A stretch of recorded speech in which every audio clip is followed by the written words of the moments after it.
आज हम जिस मूवी को एक्सप्लेन करने जा रहे हैं उसका नाम है साइकोनिक्स, जो 2018 में रिलीज हुई थी। तो चलिए बिना देरी के स्पेशल स्टार्ट करते हैं। कहानी की शुरुआत एक टीवी एड को दिखाई देती हुए होती है, जिसमें एक रूमी नाम की लड़की को दिखाया जाता है। उसका नाम फ्राइड चिकन का रेस्टोरेंट होता है, जिसे वो अपनी मॉम के साथ चलाती है। लेकिन जिस उम्र में रूमी को बाहर जाकर पढ़ना और एंजॉय करना चाहिए, उस उम्र में उसे घर की जिम्मेदारियों की वजह से काम करना पड़ता है। उसकी मॉम एक इंटरव्यू में बताती है कि रूमी के दादा रूमी के बचपन में ही उसे और मुझे छोड़कर चले गए थे, जिसकी बात रूमी ने ही घर को चलाया है। अब रेस्टोरेंट के फेमस होने की वजह से उसे भी वहाँ पर काम करना पसंद तो है, लेकिन उसका ये रेस्टोरेंट ज्यादा दिन चलने वाला नहीं था, क्योंकि इस पूरी जगह पर एक कंस्ट्रक्शन कंपनी टायर यहाँ एक चाइनीज टूरिस्ट के लिए शॉपिंग मॉल बनाना चाहती थी। इसलिए वो इन लोगों को जैसे तैसे करके बस यहाँ से भगाना चाहते हैं। एक रात वो लोग अपने बहुत सारे गुंडे रूमी के रेस्टोरेंट पर भेजते हैं। वो गुंडे रूमी को पूरी तरह मारते हैं, लेकिन उसकी मॉम वहाँ जाती है। वो रूमी को पीटता देखकर उन पर चढ़ने की कोशिश करती हैं, लेकिन वो गुंडे उसकी मॉम पर इतनी तेज बाहर खींचते हैं कि उनका सर रोड पर लगकर फट जाता है, जिसकी वजह से उनकी मौत हो जाती है। वहीं दूसरी ओर स्पेस के एक मटेरियल आकर जंगल की पहाड़ी से होती हुई धरती पर गिरती है और वहां से पानी में गुल हो जाता है। इस पानी को एक आदमी पी लेता है, जिसका नाम कोक होता है। कोल उस पानी को पीते ही उसके पेट में दर्द होता है, लेकिन वो उसे इग्नोर करके वहां से बैंक चला जाता है, जहाँ वो सिक्योरिटी गार्ड का काम करता है। पर वो बहुत आलसी आदमी है। वो रोज ऑफिस लेट आने और काम न करने के बहाने ढूंढता रहता है। कोक वहाँ से छोटी मोटी चीज भी चुराता था और अपनी साथी फीमेल गार्डन को ये सब करने के लिए कहता था। उसका मानना था कि इतना सब तो चलता रहता है, पर जब उसकी बातों में आकर वहाँ से कुछ चुराने की कोशिश करती तो उसकी बॉस उसे पकड़ लेती है। लेकिन कोल को उसे बचाना चाहिए, लेकिन वो वहाँ से सीधा घर भाग जाता है। रास्ते में तो एक जगह पर बैठकर शराब पीता है, लेकिन अचानक से उसके पेट में दर्द उठता है और तभी उसके आसपास की चीज हवा में उड़ने लगती है और इतनी झटका से वहाँ रखकर सारी कुर्सियाँ गिर जाती हैं। ये बहुत अजीब था, जिसे देखकर वहाँ का ऑनर उसे वहाँ से भगा देता है और कोल सीधा अपने घर पर आ जाता है, जहाँ पर वो सिगरेट पीने की सोचता है, लेकिन लाइटर बहुत दूर पड़ा था। उसका हाथ उसे वहाँ तक नहीं पहुँचता है। कोल इतना आलसी है कि वो वहीं बैठे बैठे लाइटर की ओर अपने हाथ को आगे बढ़ाता है। तभी लाइटर उड़कर उसके हाथ में आ जाता है, जिसको देखकर वो चौंक जाता है, पर उसको लगता है कि शायद मुझे चढ़ गई है। दरअसल उस पहाड़ी के पानी जो एलिमेंट्स मिले हुए थे, जिसे इसने पी लिया था, जिसकी वजह से अब उसमें साइकोला एनालिसिस की सुपर पावर आ गई है। पर वो अभी भी अपनी शक्तियों से अनजान था। तभी उसे उसकी बेटी का कॉल आता है, जो उसे बताती है कि मॉम की डेथ हो गई है। उसकी बेटी कोई और नहीं रूमी थी, जिसे कोल 10 साल पहले छोड़कर भाग गया था। उसकी वाइफ की डेथ की खबर सुनकर अगली सुबह रूमी के पास फ्यूनरल में पहुंच जाता है, जहां शुरुआत में तो वो रूमी को पहचानता ही नहीं, क्योंकि ये बचपन में रूमी और उसकी मॉम को छोड़कर चला गया था और आज पूरी 10 साल बाद रूमी से मिल रहा है। रूमी उससे बात ही कर रही होती है कि तभी फ्यूनरल में वही गुंडे आ जाते हैं, जिनकी वजह से रूमी की मॉम की जान गई है। उनके साथ उनका प्रेसिडेंट भी होता है। वो रूमी को उसकी मॉम की मौत के पैसे देने आए थे। उन सभी को देखकर रूमी का दिमाग खराब हो जाता है। वो उसे पीटने वाली होती है कि वहाँ पर रूमी का एक वकील दोस्त आकर उसे रोक लेता है। रूमी को बोलता है, तुम्हारी मॉम एक कार एक्सीडेंट की वजह से मरी है, इसमें हमारी क्या गलती, लेकिन फिर भी हम तुम्हें पैसे दे रहे हैं।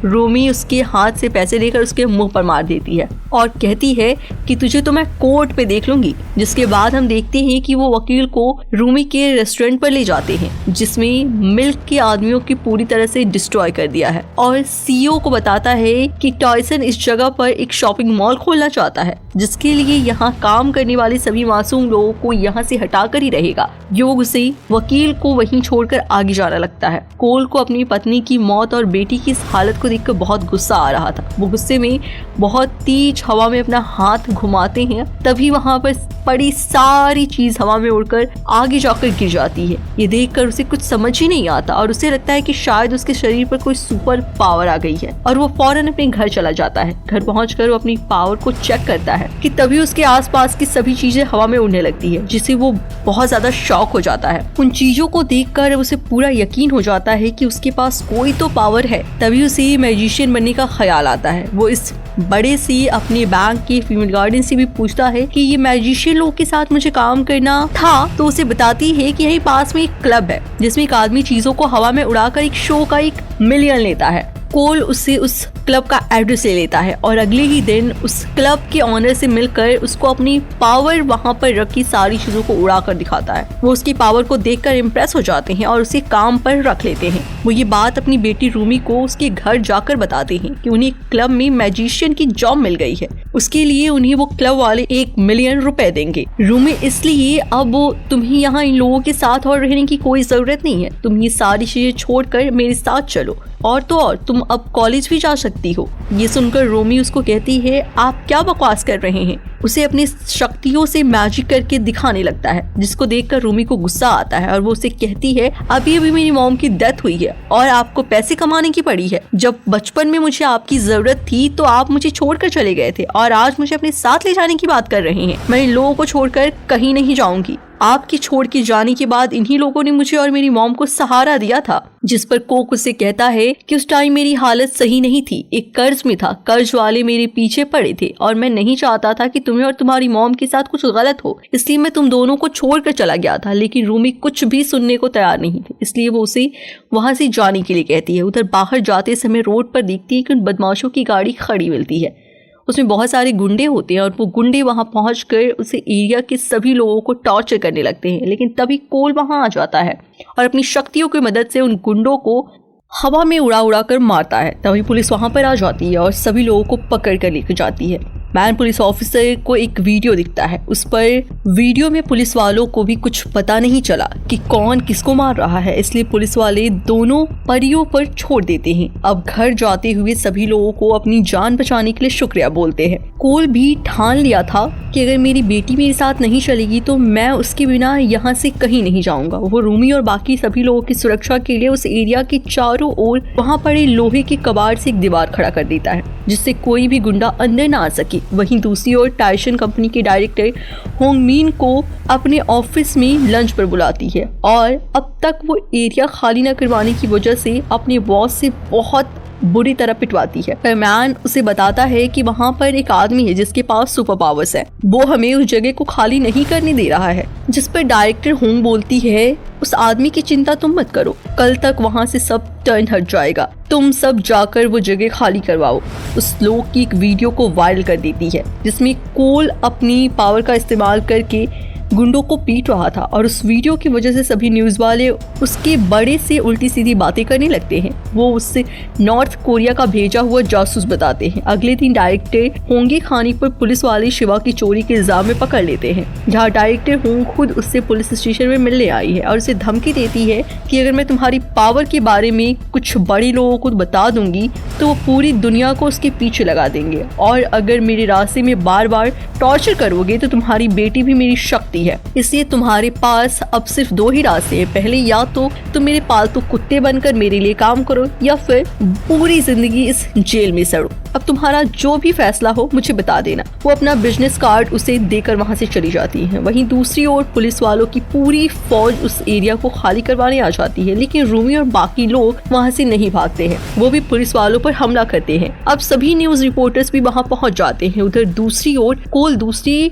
सेल में जा रहा होता है, तभी उसकी नजर टीवी पर पड़ती है जिसमें इस एरिया की न्यूज चल रही थी, जिसे देखकर वो समझ जाता है कि उसकी बेटी की जान खतरे में है, इसलिए वहां से भागने की सोचता है क्योंकि एक बार वो अपनी बेटी को बचपन में खो चुका था, लेकिन अब दोबारा उसे नहीं खोना चाहता था। वो अपनी पावर से अपने हाथों की हथकड़ी तोड़कर पुलिस स्टेशन को तहस नहस करके वहां से भाग जाता है। वो उड़ने की कोशिश करता है क्योंकि अभी भी वो अपनी शक्तियों को यूज करना सीख रहा था, पर वो आसमान से सीधा जमीन पर आकर गिरता है। वो बार बार उड़ने की कोशिश करता है और गिरते पड़ते वो आखिर में उड़ना सीख जाता है। वो फुल स्पीड में रूमी की ओर जाने लगता है। वहीं दूसरी ओर रूमी और बाकी पुलिस वालों से बचने के लिए एक बिल्डिंग की छत पर आ जाते हैं, लेकिन पुलिस वाले भी अपने आप को एक कंटेनर में भरकर क्रेन की हेल्प से किसी तरह छत पर पहुंच जाते हैं। लेकिन तभी शमारा सुपर हीरो वहां आकर सबको बचा लेता है और अब सभी पुलिस वाले बाकी लोगों को छोड़कर उसे ही पकड़ने लगते हैं। वो अपनी पावर्स की हेल्प से उन सभी को खूब पीटता है। तभी कोल की नजर उस कंटेनर पर पड़ती है जिसमें रूमी एक पुलिस वाले को गिरने से बचा रही थी। वो अपनी पावर से उस कंटेनर को छत की ओर खींचने की कोशिश करता है, लेकिन कंटेनर के भारी वजन की वजह से वो अपना कंट्रोल उस पर नहीं करता है, जिसके कारण रूमी उस पर से गिर जाती है और पूरी स्पीड में नीचे कूद जाता है और उड़कर उसे बचा लेता है और उसे कहता है कि मुझे लगा आज तो मैंने तुम्हें खो ही दिया।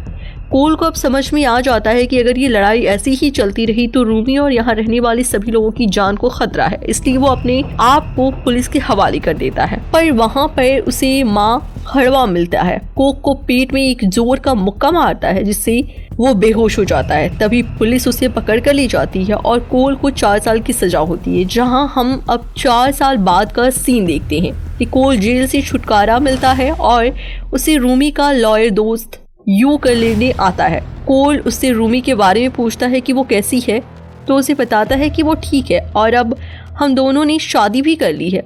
कोल इस बात को सुनकर बहुत हैरान हो जाता है और उसे डांटने लगता है कि तुमने ऐसा कैसे कर लिया, लेकिन वो अंदर ही अंदर खुश भी था क्योंकि उसे पता है कि एक अच्छा लड़का है। वो दोनों इस जगह से चले जाते हैं जहाँ 4 साल पहले वो लड़ाई हुई थी, लेकिन वो पूरी तरह से खाली होती है क्योंकि लड़ाई की वजह से टाइसन कंपनी को हाल पर रख दिया जाता है, जिसके बाद वो रूमी के पास लेकर जाता है। पुराना रेस्टोरेंट टूट जाने के बाद भी रूमी ने अब दोबारा एक गली में छोटा सा रेस्टोरेंट खोल लिया है जिसका नाम उसने सुपर चिकन रखा होता है। वो अपने दादा को देखकर बहुत खुश हो जाती है। वो उससे उनकी हेल्प करने के लिए बोलती है। अपनी पावर से सभी कस्टमर को बियर के ग्लासेस देता है जिसको देखकर सभी कस्टमर खुश हो जाते हैं और इसी के साथ ये फिल्म यहीं पर खत्म हो जाती है। तो दोस्तों, उम्मीद करते हैं ये कहानी आपको अच्छी लगी होगी। मूवी का नाम मैंने डिस्क्रिप्शन में दे दिया है और बाकी लिंक भी। अगर मूवी पसंद आई हो तो इसे नेटफ्लिक्स या अमेज़न प्राइम पर देख सकते हैं।